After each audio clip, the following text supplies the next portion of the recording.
Mulai dari peningkatan penggunaan teknologi di Indonesia itu masih kurang dibandingkan dengan kemajuan teknologinya itu sendiri. Dalam artian teknologi mungkin sudah maju, tapi masyarakat Indonesia atau mungkin investor-investor masih kurang memanfaatkan kemajuan teknologi itu. Pandangan Anda seperti Sebetulnya apa, Pak? begini, kalau kita lihat dari pertumbuhan ekonomi Indonesia ya, kuartal pertama year to year 6,02%,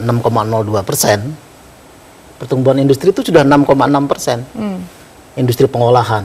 Nah, industri pengolahan itu manufacture kan? Ya. Jadi kalau kita melihat investasi harus pertama kita lihat sumber daya alam, manufacture, sama Pak Tiharso tadi, jasa ICT. Nah kalau kita lihat sumber daya alam, semua teknologi tinggi sudah diterapkan di Indonesia. Freeport mau masuk ke underground mining. Terus kemudian WDB mau invest di hydromet. Di manufacture kita punya PT DI, PT PAL. Jadi sebetulnya in the level of technology, Indonesia itu nggak kalah. Dan minat untuk masuk di situ juga tinggi. Terbukti dengan itu tadi, pertumbuhan investasi juga cukup tinggi, 30,9% year on year-nya. Jadi kita optimis melihat ini. Tinggal bagaimana kesiapan kita memberikan insentif tambahan terhadap insentif yang sudah ada sekarang dan sumber daya manusia. Jadi sebenarnya pemanfaatan teknologi ini sumbangsinya kepada peningkatan pertumbuhan ekonomi Indonesia sudah terasa, sudah besar dan sudah terasa begitu ya. Betul. Baik, Pak Amir, Pak Triharso, investasi ke Pak Amir. Pak Amir tadi kan dikatakan oleh Pak Triharso bahwa masyarakat sangat bergantung kepada knowledge. Nah, transfer knowledge dari industri berbasis teknologi sendiri itu kan sangat penting ya Pak. Kalau katakanlah ada investasi asing membawa teknologi yang sangat baik dan harus ditransfer ke orang Indonesia, itu seperti apa Anda melihatnya? Jadi memang transfer teknologi itu nggak bisa dalam vakum. Dia harus ada yang mentransmit siapa. Pada umumnya memang foreign direct investment. Tapi jangan lupa juga, sekarang itu kita masuk era yang namanya global brain. Jadi yang namanya otak tuh udah mendunia gitu. Tidak perlu lagi orang riset harus satu negara, kolaborasi. Nah ini harus dimanfaatkan. Itu dalam payung yang namanya open innovation. Nah kalau kita bisa memanfaatkan itu, kita bisa menginvite foreign direct investment, dan kalau kita lihat growth-nya memang tinggi. Jadi banyak sekali peminat untuk masuk di segala bidang, dari high tech sampai ke mining. Berarti masuk kan FDI. Kemudian researcher kita ini juga jangan menunggu, dia harus aktif masuk ke dalam itu tadi, global brain. Dia ikut dalam riset-riset yang mutakhir. Orang Indonesia nggak kalah.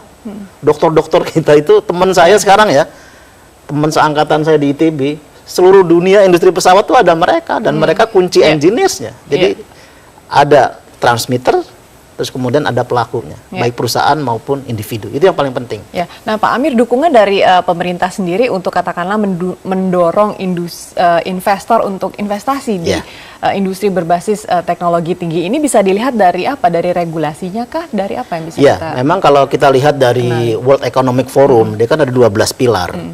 Yang pertama, yang basic ya, yang paling menonjol Indonesia adalah makroekonomi. Itu kita rankingnya lebih tinggi loh dari Malaysia. Kita ranking 25, Malaysia 30-an. Berarti kita lebih bagus. Terus kemudian infrastruktur, di sini kita lemah. Makanya pemerintah sekarang mendorong infrastruktur yang luar biasa.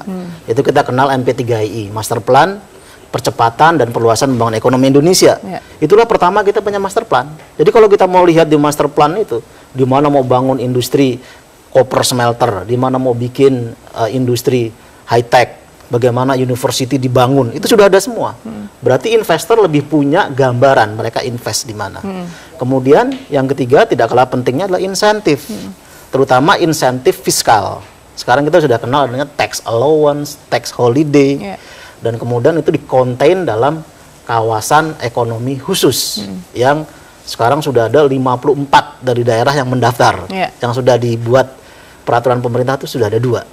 Nah ini yang akan mendorong berkembangnya sektor industri berbasis teknologi berkembang di Indonesia. Perlu ada batasan-batasan tertentu supaya mudah diserap oleh masyarakat? Iya, jadi kalau kita lihat data MP3I ya, dari kementerian, berbagai kementerian itu dikumpulkan, sampai tahun 2025 itu setiap tahun kita bisa sorted 15.000 engineers. Makanya sekarang kan ada Institut Teknologi Sumatera, ada dibangun lagi Institut Teknologi Kalimantan, dan targetnya setiap provinsi harus punya 1 perguruan tinggi, 2 politeknik, terus kemudian ada yang namanya perguruan tinggi komunitas. Jadi kita jangan pesimis bahwa rakyat kita nggak kenal teknologi. Rakyat Indonesia itu selama gizinya bagus, otaknya tanggung tanggung apa namanya moncer dia. Nah itu harus kita manfaatkan. Tapi kan harus ada lembaga pendidikan yang mengarahkan itu. Itulah makanya dibangun. Dulu kan Institut Teknologi hanya di Jawa kan.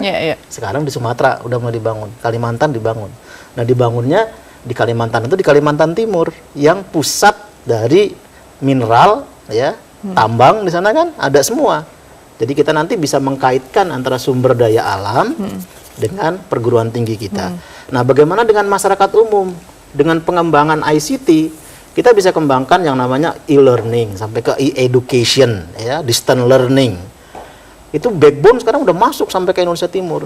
Papua sudah masuk. Baik. Nah, kalau itu kita bisa terapkan pendidikan jarak jauh, itu masyarakat Indonesia bisa loncat gitu. Saya optimis dengan itu. Baik, Pak Triharso, dalam investasi itu sendiri Pak di Indonesia, apa sudah cukup mendukung dalam jaringan produksi global kita? Ya, jadi kalau dilihat sekarang, investasi memang mengarah kepada teknologi tinggi, karena tidak bisa tidak. Dan kita jangan mempertentangkan antara industri berbasis teknologi dengan sedikitnya sumber daya manusia yang diterapkan. Itu udah kuno itu. Kita dulu salah, makanya yang namanya virtual semiconductor pindah ke Malaysia. Kita nggak punya semiconductor, sekarang harus kita bangun. Tidak ada. Tinggi teknologinya juga bisa menyerap tenaga kerja melalui proses multiplier effect. Ya, jadi kalau satu industri misalnya petrokimia hanya 1.000 orang, yang dihidupi itu keluarganya anak minimum 2. Terus belum supplier yang lain-lain, sampai supplier makan dan sebagainya. Itu yang harus kita bangun. Baik, terima kasih Pak Amir atas waktunya dan juga Pak Triharso.